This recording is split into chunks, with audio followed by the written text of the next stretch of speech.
the men and women who are on this stage can prove that we are not alone.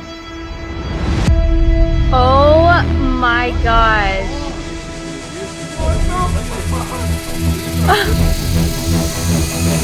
That's pretty hush. I don't think I should talk about that. The project was called the Advanced Aviation Threat Identification Program, run by an official named Luis Elizondo.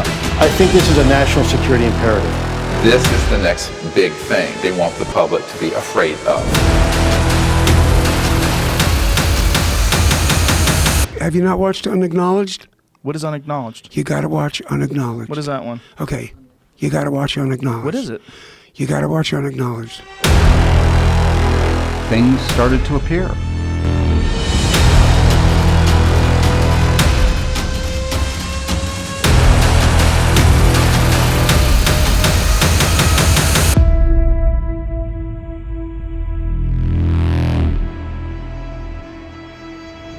How do we develop that relationship with the occupants of the UFOs? And that's what this is about.